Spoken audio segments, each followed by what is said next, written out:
네. 반갑습니다. 예, 오늘 4월 교화단 주간급회 연화단에서 주관해 주시고 계시는데요. 우선 제가 강평 말씀드리기 전에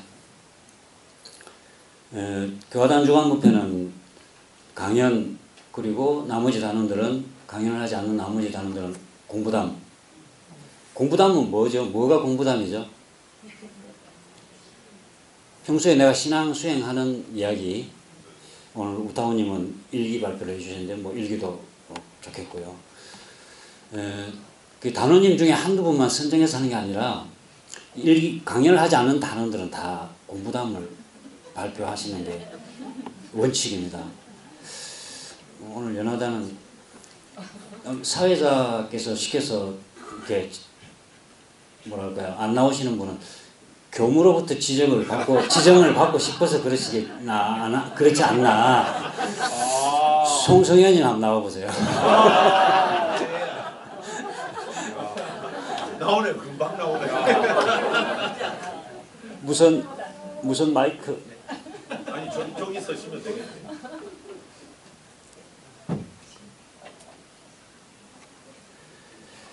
예, 공부담을 좀 말씀하시든지. 오늘 우리 부부님께서 오셨는데 요즘 어느 프로그램 보니까 남편에 대한 그 칭찬 3가지, 서운한 일 3가지 그런 게 있대요. 예, 한번 이야기 들어보겠습니다. 반갑습니다. 무섭네.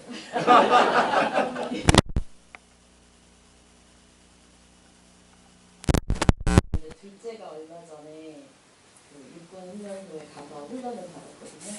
그래서 저번 주에 가서 수료식을 해서 갔다 왔는데 가면은 종교가 다 있잖아요.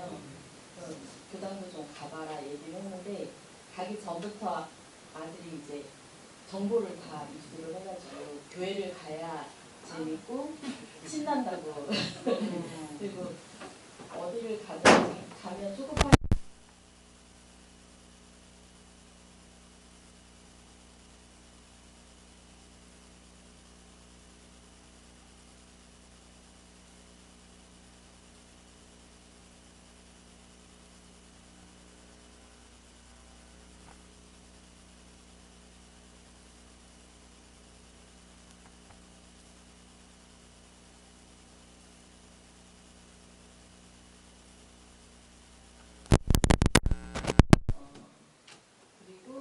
군 교화에 대해서 사실은 아무 관심이 없었는데 아들을 군대 보내고 나니까 이제 드디어 비로소 이제 군 교화에 관심을 가질 수 있게 되는 것 같고 그래서 제가 이제 느낀 거는 군 교화라든지 그리고 젊은 사람들을 어떻게 하면 더 언불교회에 관심 갖고 갖게 할 수 있을까 그런 생각들 아까 저도 잠깐 앉아서 해봤거든요. 남편은 네. 칭찬 3가지, 서운한 일 3가지. 오늘 면전에서 한번. 남편은 아까도 제가 얘기했는데 연하단원이다. 맞아요. 네. 잡채 만들어 주는 것만으로도 연하단 자기. 네. 우리 뭐 행사 있을 때는 꼭 오더라고요. 응원해 주려고. 그래서 연하단 단복할 때마다. 네. 그리고 욕할 건 사실 별로 없어요.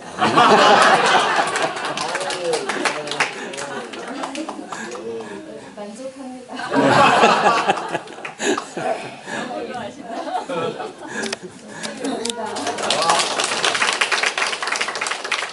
한타원님도 한번 하세요. 어떻게 살으시는지. 잘 지내고 있다고 그러세요, 나오셔서.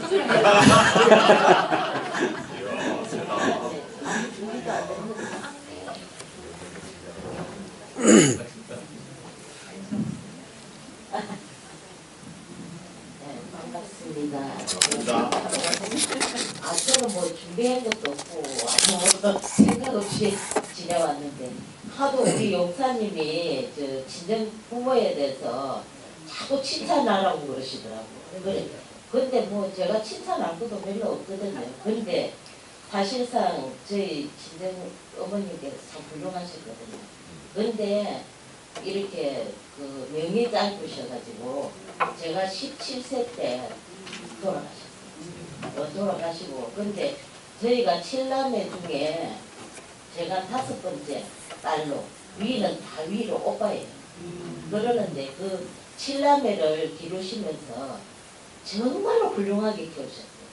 키우시고 일 같은 거 뭐 음식 솜씨라든지 동네 뭐 이 잔치라든지 뭐 이런 게 있으면 하나도 빠짐없이 다 하시고 원하십니다. 그 동네에서도 우리 어머님 돌아가시고 나니까 별자리 떨어지시다. 그 정도로 온 동네 사람한테 너무너무 많이 베푸시고 그 막 일이라 하는 거는 굳은 일을 뭐 좋은 일 싫은 일 할 것 없이 너무너무 훌륭하게 하시거든요. 근데 저는 그걸 못했어요. 왜냐하면 저를 너무 귀한 딸로 키웠기 때문에 제가 결혼하기 전에 밥 한 번도 할 줄 모르고 결혼을 했어요. 근데 이제 그래도 이제 어깨너머로 부모님 하신 거를 이제 이렇게 보고 듣고 귀담고 일하다 보니까 그게 어딘가 모르게 스며들었어요, 제가. 그래서 이제 뭐 일 같은 데서도 저도 막 겁 없이 그냥 큰 일이나 작은 일이나 부모님 하시던 그걸로 해서 계속 그렇게 하게 되더라고요. 그러니까 지금 하고 있는 일도 역시나 마찬가지고.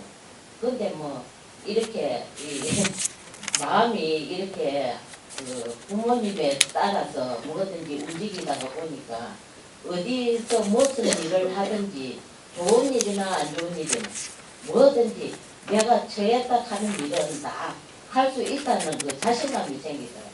그러니까 지금도 뭐 교당에도 물론 제가 뭐 입교는 한 지가 오래됐어요. 결혼하기 전에 제가 직장 생활을 했는데 마산에서 김어련 법사님이라고 그 연원으로 옛날에 창원교당에 그 봉불식을 하는데 제가 거기에 이제 가서 그 불에 따라서 가게 됐어요. 그래서 그게 인연이 돼서 50분 때가 온기 5년 됐을 거예요.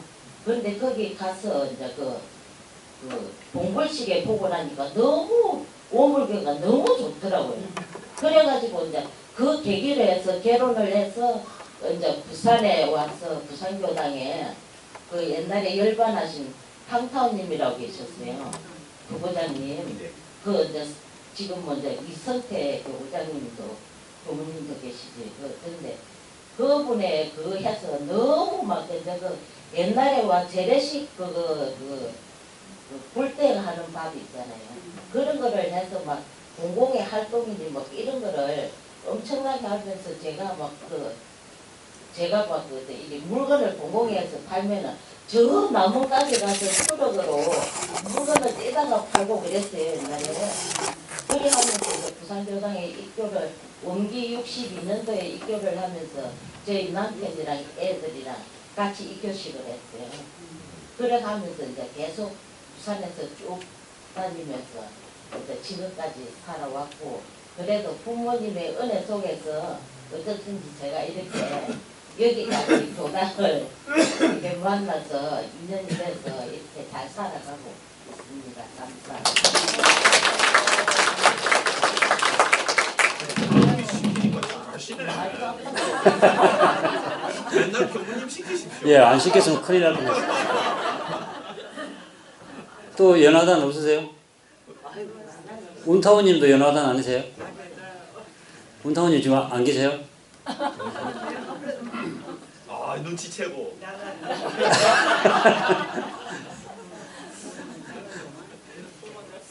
이 좋은 기회를 놓치시네요. 예, 오늘 연하단 대단히 수고하셨습니다. 박수 한번 보내드릴까요?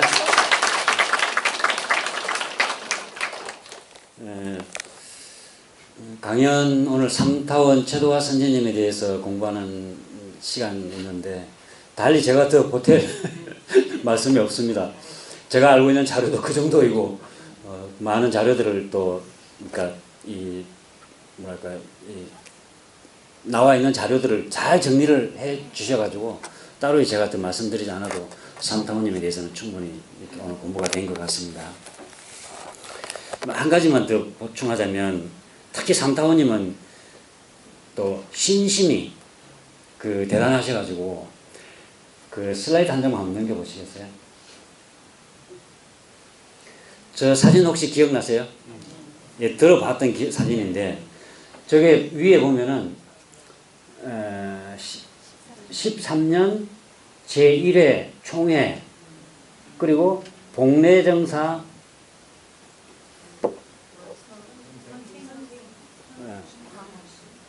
복례정사 선생주 수양 시봉 실경 그렇게 돼 있어요. 그러니까 아까 말씀하신 것처럼 최도화 선지님이 만덕암에서 정산종사님을 이제 만나가지고 생불림으로 믿고 있는데 어느 날 갑자기 정산종사님이 없어져 버렸잖아요. 그래서 무릎으로 찾아간 게 변산이었잖아요. 그게 이제 변산 복례정사예요.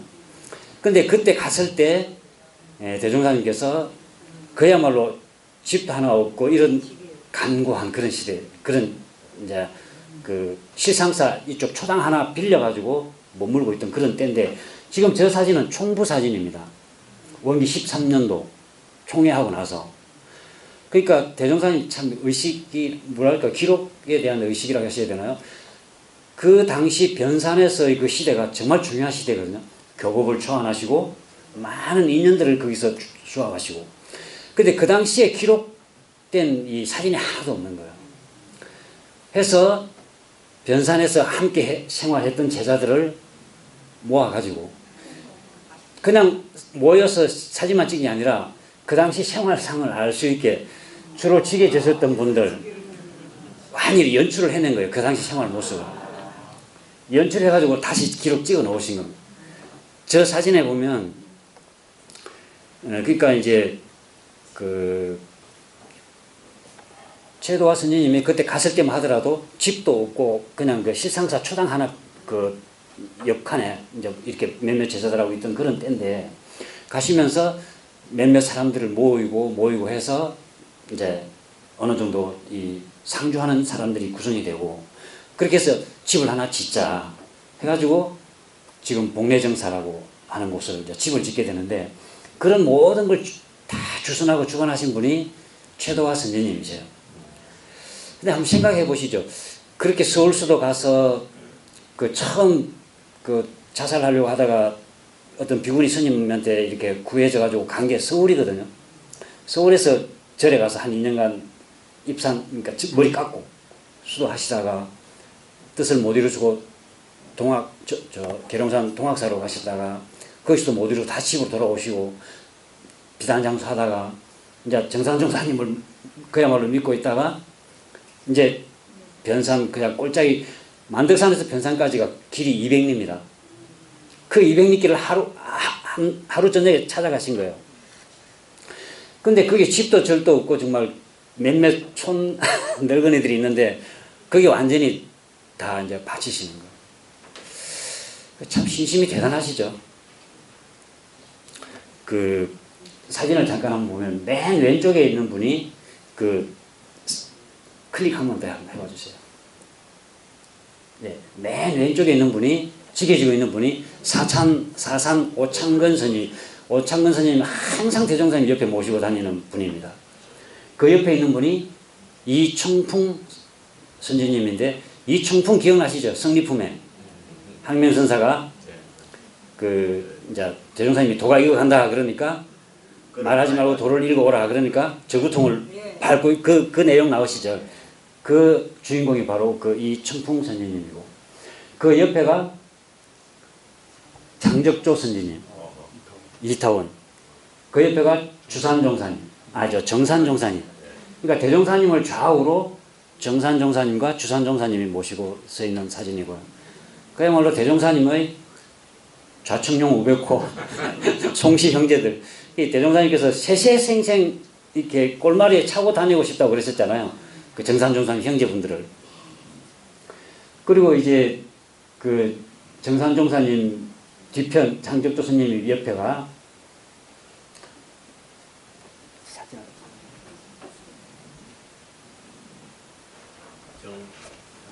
예, 장정수 선지님, 그 옆에가 이만갑 선지님, 그 다음에가 홍청성월 선지님이라 이분은 이제 잘 안 알려져 계신 분이고, 그 다음이 구남수 선지님, 주산정사님 있고, 그 뒤에가 최도화 선지님, 상타원. 그리고 그 옆에가 이제 여자 한 분이 김혜월 선지님이라고 있고, 그 옆에가 이제 김남천 선지님. 예. 김남천 선지님의 따님이 김혜월 선지님이고, 김혜월 선지님의 따님이 이청풍 선지님이고, 거기는 이제 가족이 완전히 이렇게 함께 계시던 그런 사진들입니다. 근데 저런 분들이 다 저기 우리 신성품에 보면 그런 부분이 나오죠. 장정수, 구남수, 이만갑 등이 장적조 신성을 바치는지라 똥을 먹으라고 해도 먹을 신심이로다. 내가 똥을 먹으라고 먹겠는가 하니까 당장 나가가지고 똥을 퍼왔잖아요. 그런 신심을 바치던 분 다 지금 그렇게 그 정말 산골에서 집도 절도 없는 그곳에서 대종사님 한 분의 어떤 그런 인품에 감화되어서 살으시던 그런 이제 모습이시고, 그런 신심이 쭉 일관이 상타원 최도화 선생님. 아까 만덕산 그 만덕암에서 이제 대종사님 선을 나시고 그러셨다는데, 그때 그 만덕암은 사실은 말씀하신 것처럼 김성진의 산제당이거든요. 그 산제당이라는 게 김성진 며느리가 많이 아프니까 아주 용하다는 무당을 불러다가 구슬하고 치성을 드리면서 그 치성 드리는 장소로 산제당을 해가지고 이 며느리가 나았는데, 며느리가 나으니까 보답을 해야 되겠잖아요. 그 이제 당월이라고 하는 무당한테. 그러니까 어떻게 하면 좋겠느냐. 산제당을 하나, 치성할 수 있는 산제당을 하나 지어주면 좋겠다 해가지고 지금 현재 만덕산 그 초선지 있는 곳 산제당을 지어줘서 그분이 계시던 곳이에요. 근데 이제 거기서 이제 선을 나게 됐는데, 그 이제 산제당을 지키는 또 이렇게 밥을 해주는 분이 또 한 분 계시는데, 그분이 대종사님을 별로 그 인품을 잘 못 알아보고 대접이 시원찮은 거예요. 그러니까 이제 산제당이니까 뭐랄까요, 불상 같은 걸 모셔놓고 이 음식을 공양에 올리잖아요. 거기는 좋은 음식을 올리는데 대종사님께 이 반찬을 영 시원찮게 준비를 해주니까 최도화 선지님이 이럴 수가 있느냐, 상부처님이 있는데 해가지고 그 불상 앞에 있는 음식을 다 끌어내다가 대종사님께 드리는 거예요. 그러니까 그 산제당 지키는 사람은 어떨까요? 말이 안 되죠. 자기 그야말로 최고 존엄을, 예, 존엄의 대상을 지금 훼손한 거 아닙니까?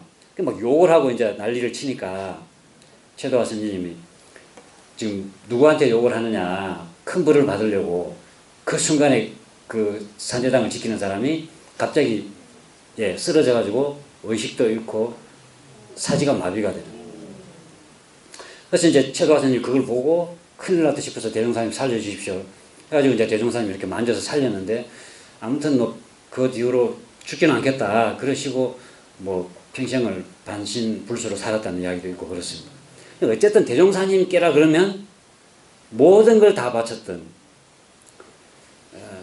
좀 더 과하게 말하면 너무 심할 정도로, 그렇게 해서 이제 주변에서 시비를 들을 정도로 그렇게 모든 걸 다 바쳤던 그런 스님이시고, 말씀하신 것처럼 당신 아들을 하나, 그러니까 아들 딸이 있었는데 그 아들 하나를 전무 출신 시켜가지고 의산 조갑종 스님은 교단 초창기에 어떤 그런 행정적 시스템을 구성하는데 큰 역할을 하시고 나중에 교종원장님까지 하셔요. 그 의산 조갑종 스님 당신 아들이. 네, 그런 그 신심을 바치셨던 분이고, 많은 인연을 회상으로 인도했던 부분은 뭐 더 다시 또 말씀드리지 않아도 정산종사님께서 전북교화와 서울교화의 창립자다. 전라북도의 거의 모든 교화들이 이제 최도화 선지님으로 인해서 전달되면서 이루어졌고, 서울 역시 최도화 선지님으로 인해서 박사시화 선지님 교화가 되고, 박사시화 선지님으로 인해서 육타원님, 구타원님, 그 인연들이 다 대종사님 이렇게 교문으로 들어오시게 되는 그런 계기가 되죠. 아무튼 오늘 김남천 선생님, 최도화 선생님 초창기 신심과 또 교화의 열정 그런 걸 다시 한번 느껴보고 그런 선생님들의 뭐랄까요 혈심으로 오늘 우리 교단에 있다 하는 생각을 다시 한번 해보게 됩니다. 그 교단법에 오늘 사회를 우리 김용국 단장님이 해주셨는데 제가 보통 법회를 볼 때는 독경을 제가 혼자 독경 목탁 칠 분이 따로 없으니까 이제 사회자가 올라와서 목탁을 늘 우리가 그렇게 했잖아요. 그러니까 사회자의 위치가 꼭 여기 올라올 필요는 없을 것 같아요. 올라와야 될 일이 있으면 올라오지만 그러지 않으면 사회 속에서 진행하는 게 훨씬 오늘 같은 경우는 이미 목탁 칠 분도 있고 독경할 분도 있고 그러면 차라리 사회 속에서 왔다 갔다 하면서 오히려 그 산만할 수도 있으니까 훨씬 진행하기가 더 쉽겠다 싶고요. 이제 단원님들이 주례하는 내용이라든지 그런 것은 사전에 한 번씩 이렇게 익숙해지고 나면 사실은 아무것도 아닌데 익숙해지기 전에는 당황스러워서 순서가 어떻게 되는지도 모르고 그러다 보니 독경할 때 경종 치는 것도 까먹으셨는지 생략하셨는지 아무튼 예, 이제 이렇게 되니까 사전에 한 번씩 이제 연습을 해보시고 하시면 좋겠다 싶은 생각이 들었습니다. 예, 오늘 연하단 대단히 수고 많으셨습니다. 강평은 제가 그런 정도로 말씀드리고요. 슬라이드 한 장만 더 넘겨주십시오. 조금 시간은 거의 다 됐는데 간단하게 제가 지난주 우리 교당에 굉장히 그 법관 학마위 승급자, 법포 수정자 말씀드렸죠. 그래서 그 발표 드리고 나서 몇몇 분이 이렇게 자격도 안 되는데 자격을 법포로 받게 해서 고맙다는 분도 계시고 나는 다음에 했으면 좋겠다는 분도 계시고 또는 이제 개별적으로는 왜 나는 아닐까 이렇게 또 궁금해 하시는 분도 계실 것 같기도 하고 그래서 간략 소개해 드리면 법관 학마위가 되는 분도 그렇고 법포를 받는 것도 그렇고 교무가 마음대로 이 사람은 뭐 교무한테 잘하니까 뭐 법포를 주자 누구는 교무한테 잘 못하니까 이 사람은 뭐 그렇게 해서 될 수 있는 게 아닙니다. 규정상 법포 정역 규정이 있습니다. 첫 번째가 법훈 서훈자 법훈에 대한 자세한 내용은 말씀드리지 않겠고요. 종사위가 된다든지 대봉도가 된다든지 대호법이 된다든지 이런 법훈을 받으시면 특별히 그런 모든 절차가 없어도 법포를 받게 됩니다. 그 다음에 법위가 법강 학마위가 되면 연령이나 교단의 그 법납이나 이런 모든 걸 뛰어넘어서 법강 학마위가 되면 법포가 나옵니다.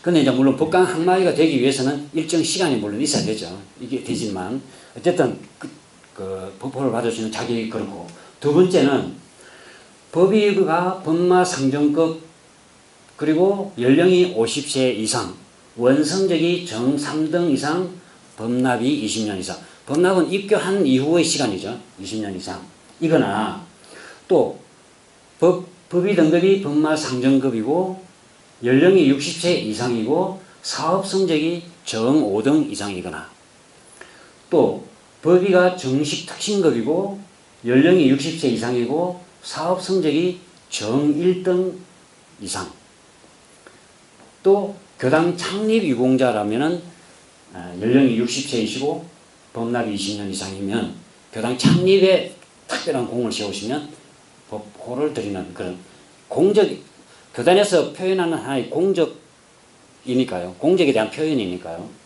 그 다음에 정사 이상의 출가 교도 부모 정사라는 것은 법강 학마위죠. 예를 들어서 우리 임동진 교무가 법강 학마위가 됐다. 그러면 우리 임상현님이나 이효원님은 뭐 이번에 그러지 않아도 법호를 받기는 하였지만 설사 법호를 못 받았다 하더라도 자녀가 출가해서 법강 학마위가 되면 그 부모에게 그만한 공적이 있다고 해서 법호를 드립니다. 잠깐 한번 보면 법마 상정급 중에서 연령이 50세가 되어도 법호를 받을 수 있는 자격이 되는데 그것은 일단 법납이 20년 이상이 돼야 되고 그리고 원성적이 3등 이상 정 3등이. 원성적이라는 것은 공부 성적과 사업 성적을 사실은 합친 건데, 그러니까 공부 성적이 법마 상정급이면 사업 성적이 준 2등 이상이 돼야 원성적 3등이 돼요. 그러니까 법마 상정급으로서 50세에 보포를 받으려면 사업 성적이 준 2등 정도는 돼야 된다. 법락이 20년 이상이 되고. 그 다음에 법의가 똑같이 법마 상정급이 되면 50세가 아니고 60세 이상이 되면 사업 성적이 정 5등 정도만 되어도 받는다. 그러니까 그 연령도 굉장히 중요한 그 하나의 그 조건이 되는 거죠. 그런데 연령이 60세가 되어도 법의가 정식 특신급이면 사업 성적이 정 1등이 돼야 돼요. 그러니까 정식 특신급은 법의가 좀 낮은 거죠. 법마 상정급 아래 등급이잖아요.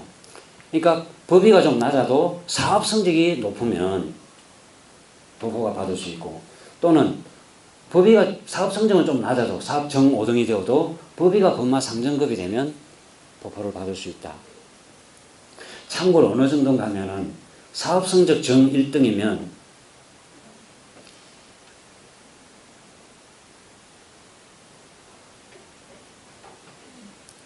사업 성적 슬라이드 한 장만 더 넘겨볼까요?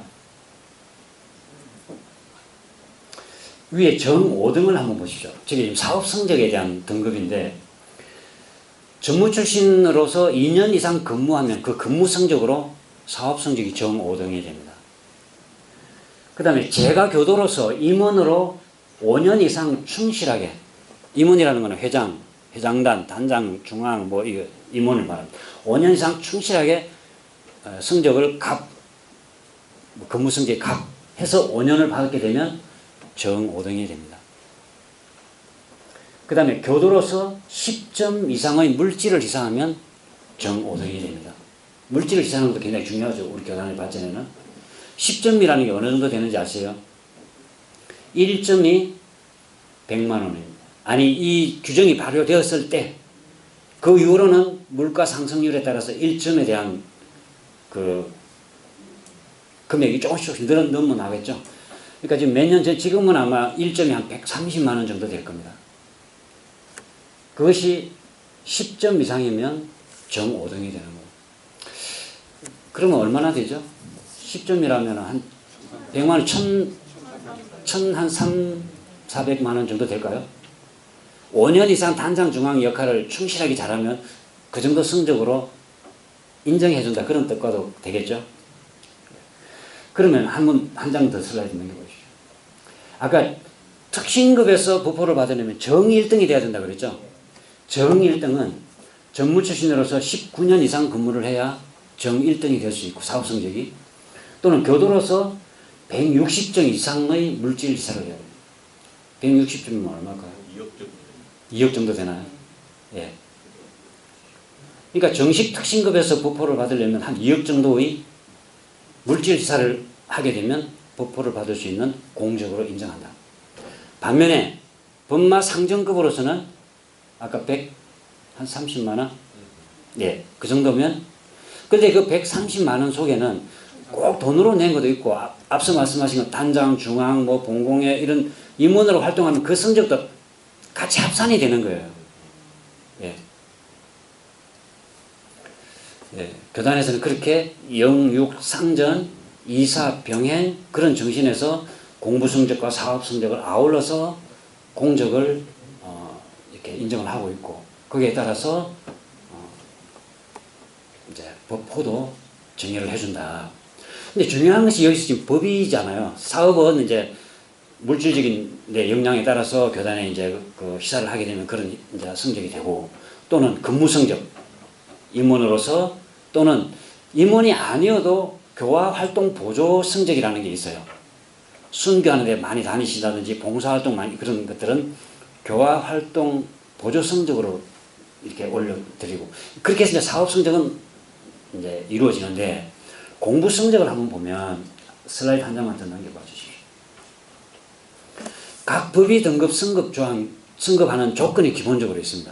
예비 특신급은 처음 들어오면 무조건 보통급이죠.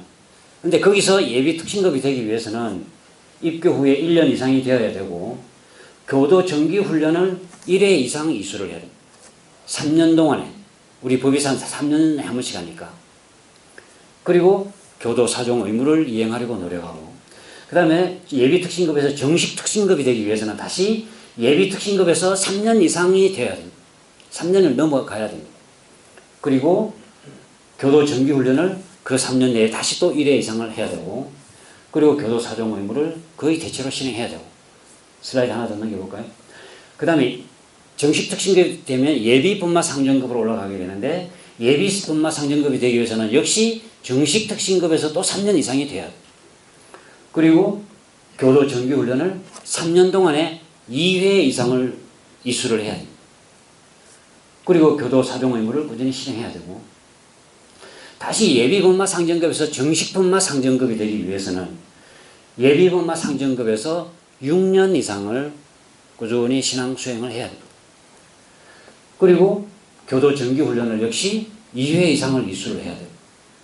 그리고 가족교화에 정성을 다하고 신심, 공심, 공부심이 모범적으로 드러나고 이런 주관적인 평가들은 대체로 이제 교무가 하지만 나와 있는 그런 몇 년이 되었느냐, 예비 특신급이 되고 몇 년이 되었느냐, 정식 특신급이 되고 몇 년이 되었느냐, 훈련을 몇 번 받았느냐 이런 거는 객관적인 자료예요. 그러니까 저것은 교무가 어떻게 할 수가 없어요. 그래서 법의 사정에서 가장 많은 영향을 미치는 것은 일단은 저 객관적인 조건을 만족해야 법의가 승급이 돼요. 그러니까 앞서서 예법에서 또는 정식 특신급에서 정법이 되기 위해서는 지난 3년 동안에 그런 기간도 있어야 되고 지난 3년 동안에 훈련을 2번 이상은 반드시 이수를 해야 되고 예법에서 6년 이상이 돼야 되고 이게 일단 기본 조건입니다. 저 조건을 못 만족시키면 아무리 공부를 열심히 하고 또 뭐 활동을 한다 하더라도 특별하게 모든 법의사정위원들을 다 감동시킬 수 있는 그런 그 어떤 공부 사업의 어떤 그런 성과가 없으면 법의 승급이 거의 어렵다.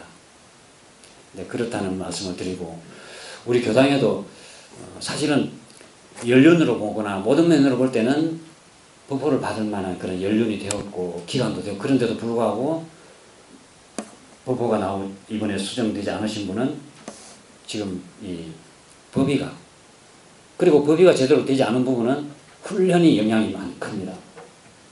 그러니까 매년 정기훈련 때마다 훈련 꼭 일정 조정해서 하세요 말씀을 제가 드리지만 가능하면 훈련은 빠지지 않도록 해주시고 또 그때 훈련을 못하면 다른 교당들이 할 때라도 같이 할 수 있으니까 어쨌든 1년에 한 번씩 교도 정기훈련은 꼭 참석할 수 있도록 이렇게 일정들을 미리 조정해 주시고 올해도 지금 우리 7월달에 정기훈련이 잡혀있죠. 가능하면 빠지지 않고 정기훈련을 꼭 참석할 수 있도록 해주시라는 말씀을 드리고 법호 정여에 대해서 불필요한 어떤 오해나 또 이런 것이 있을까 싶은 생각이 들어서 간단히 좀 말씀을 드렸습니다.